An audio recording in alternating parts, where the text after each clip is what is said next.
Hi there, Jamie here at Impeccable Indigos. It's May 21st, 2023, and I thought I'd make a sort of an unplanned video today, but I wanted to mark a nice occasion, not a complete surprise, one I've been expecting for a few months. But this is Othello, you've seen before. He's our current male, red phase male from Black Pearl, John Michaels.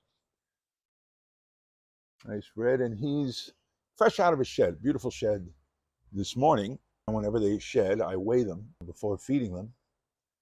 And this marks a bit of a milestone today because he is today the identical weight within 3 grams of Iris, our big female.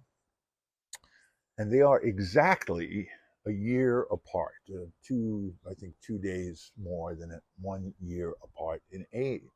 Iris was hatched August 26th, 2020.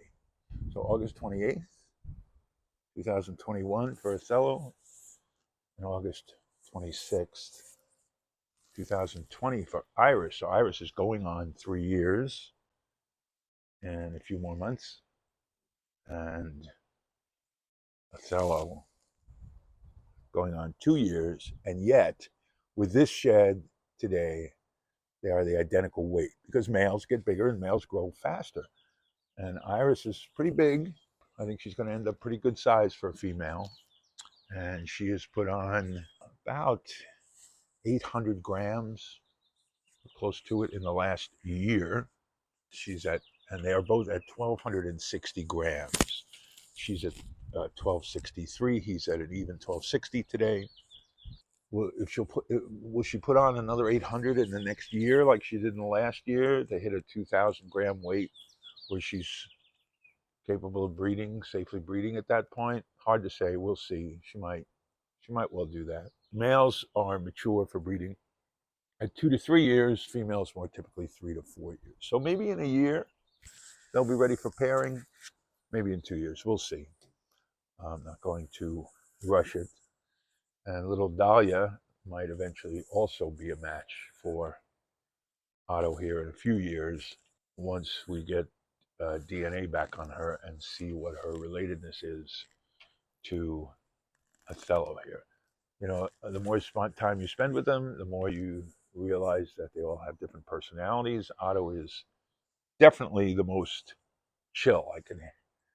Iris, I can hand to anybody, and she's great in people's hands. She went through a lot of hands just last week when I gave a talk for the San Diego Herpetology Society, which I'm putting up segments of gradually on the YouTube channel. And Iris was in a lot of people's hands because he was blue, so I wasn't handing him around. And she's great, but she's always curious and aware. She's always looking around. She always wants to see what people are doing. Very, very curious. And whereas Othello is a little more chill. He's not that concerned about what's going on. He's just kind of He's prone to hanging out, quick to settle down. He's a little active now because he just shed. He's hungry.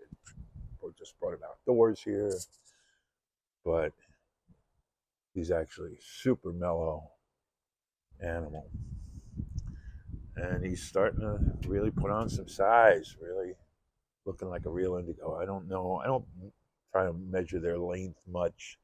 It's not very convenient for them. I don't like to harass them.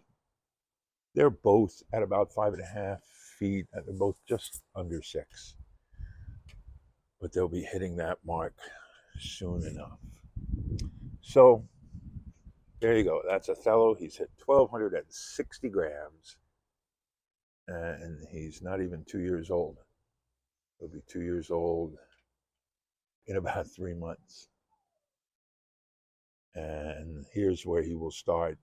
Now that he's matched the size of Iris, here's where he'll start gaining size on her somewhat. He's still at the stage where he's putting food into length, not just girth. I don't want them just going into girth. And in fact, I've been cutting back Iris a little bit on food. I'm keeping her mostly off rodents, giving her a lot of birds, other things, reptilinks that are a little less fatty to make sure. that she stays in good shape, because obesity is an enemy to long life, to good health, to good breeding, etc. And you want to have that shape. You don't want it to be plump. You want it, when you look here, you want to see that little triangle at the top there. You see that spine, not sticking out, muscle on both sides, but you want to be able to see some delineation of that spine. That's true of most snakes. So there's Otto, all 1,260 grams of him. And he's due for a nice feeding, because I don't usually feed them when they're blue. You can, and he will eat, but I usually use that to introduce a little irregularity into their feeding schedule, because they probably don't hunt much in the wild. And in fact, Iris, left to her devices, the moment she turns blue, she goes into the hide box, and I don't see her again until she sheds. She never breaks with that. Or rarely, I should say rarely breaks with that. Sometimes she'll come out in the morning and she'll take in a little UVB. So anyway, he's ready to eat. And please hit those likes, hit those subscribes, give me your comments, your questions. Happy to try to address them in the future. And thanks for tuning in at Impeccable Indigos.